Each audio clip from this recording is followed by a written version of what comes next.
Enlevez, s'il vous plaît, les panneaux. Please, can you take down those placards? Thank you very much. It's not permitted by the rules of parliament.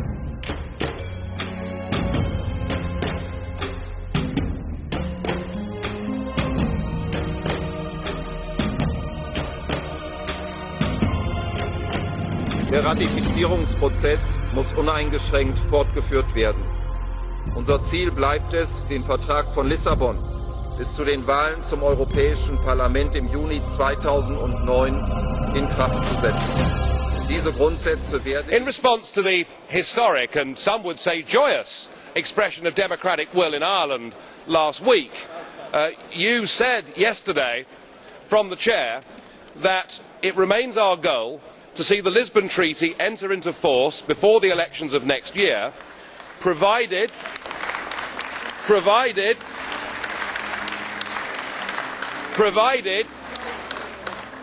that you agree to this.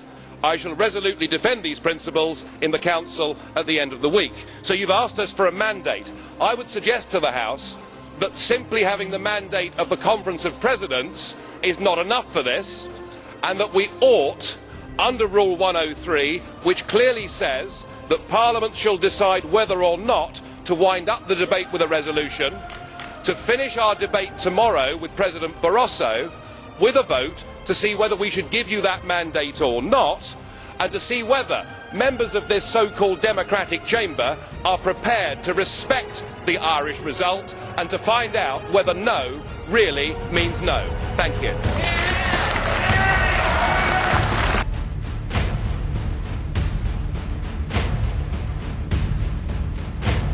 Abgestimmt. Die Abstimmung ist geschlossen. 129 dafür, 499 dagegen. Abgelehnt. The ratification process is made up of 27 national processes. 18 member states have already approved the treaty. And the European Commission believes that the remaining ratifications should continue to take their course. President, nobody else has said it, but I will. Well done, the Irish. And yet, before the official result was out, there was Mr Barroso holding a press conference in Brussels, looking as shifty and as dishonest as anybody I've ever seen, saying, despite what the rules of the club are, that the treaty is not dead and we continue. Frankly, it was a disgusting display. It was an insult to democracy. It's perfectly clear that the ratifications should stop now and the implementation of the treaty should stop now. Mit Ausnahme von Sinn Féin, über die ich jetzt hier kein Wort mehr verlieren will, haben alle irischen Parteien, alle, die EVP-Parteien, die Liberalen, unsere Partei, für ein Ja aufgerufen. Und die Bevölkerung hat mit Nein gestimmt. Das ist das Alarmsignal. Wir alle, auch wir hier in diesem Plenarsaal, sind davon betroffen, dass es eine Vertrauenskrise gibt. Eine Krise gegenüber den nationalen Institutionen, des Vertrauens gegenüber den nationalen Institutionen, gegenüber den supranationalen Institutionen. Und auf Ihren Beifall kann ich verzichten. The T-shirt party up there, they have the text respect the no. My idea of doing that is also to know the concerns of the Irish people. It is to understand why they voted no. Mrs Wallström said this morning that it was important to find out why people had voted no. What had they been voting against, she asked. Let me help her with that. I suggest that they were voting against the Lisbon Treaty. The giveaway was the ballot paper which asked whether they wanted to approve the Lisbon Treaty. As I said last week, the Commission fully respects the outcome of the Irish referendum.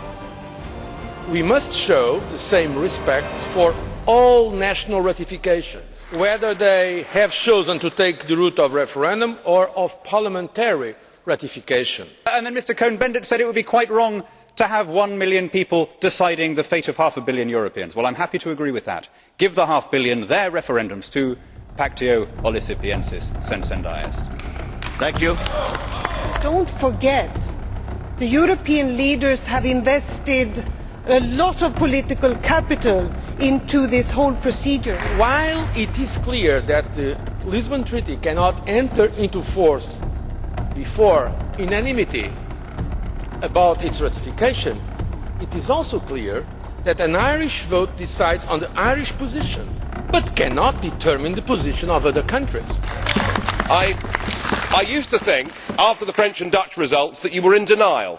But now I realise that what is behind this is a new phenomenon. It is EU nationalism, and it is the most dangerous political phenomenon to have swept Europe since 1945. You ignore the voters, you are destroying democracy, and you have shown that you will stop at nothing.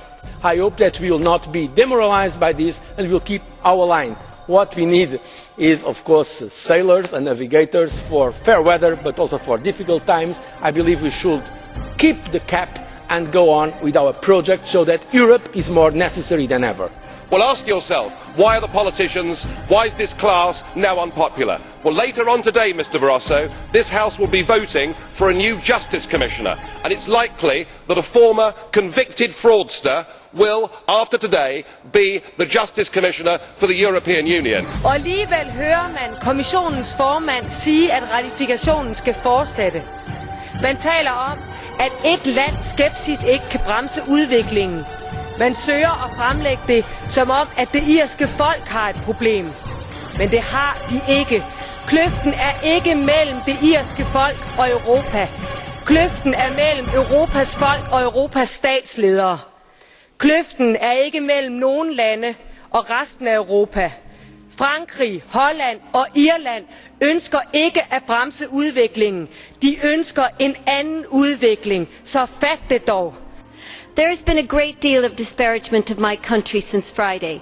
It is as if you feel insulted. If the response to the democratic will of the people that I've heard in the last 5 days is outrage, then there's something wrong. Make no mistake, Ireland is pro-European.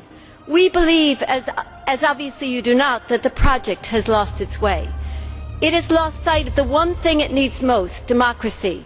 Es wird sich ein Ausweg aus dieser Krise finden, bestimmt. Auf irgendeine Art und Weise werden wir mit Sicherheit auch die Iren wieder an Bord holen. Aber das wird uns nicht helfen. Was wir brauchen, ist die Erkenntnis, es gab einmal eine Zeit, da hatte die proeuropäische Bewegung eine Seele. Heute hat Anti-Europa eine Seele. Our problem must not be to discuss the speed at which the EU should now move. It should be to discuss its direction. Listen to the people, and they will tell you. If the ratification process continues, it will show that EU leaders have learnt nothing, and that politicians still believe they know best, and that it is the people who are wrong.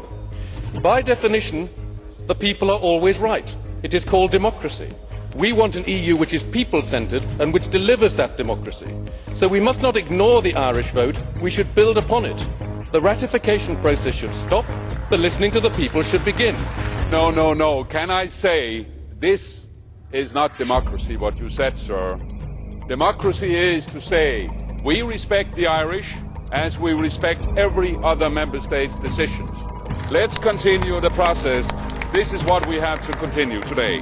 And that is also why the Commission, of course, will continue with what we started now a couple of years ago, called Plan D, as in debate, dialogue and democracy.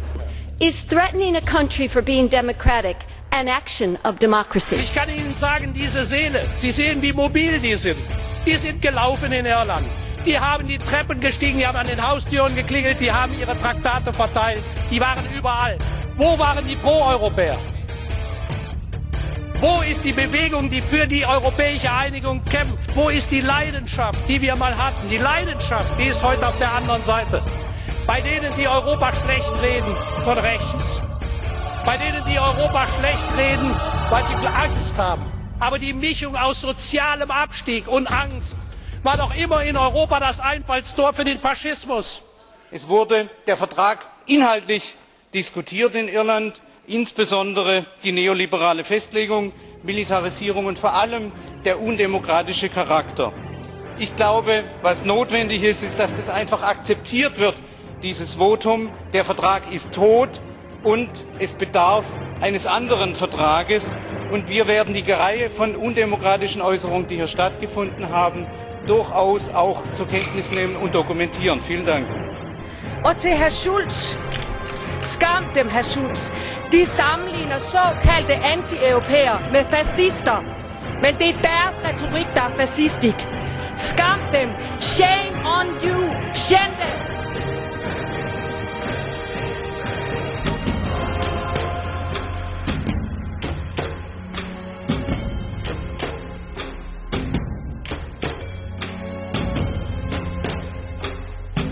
Sometimes I like to compare the European Union as a creation to the organization of empires.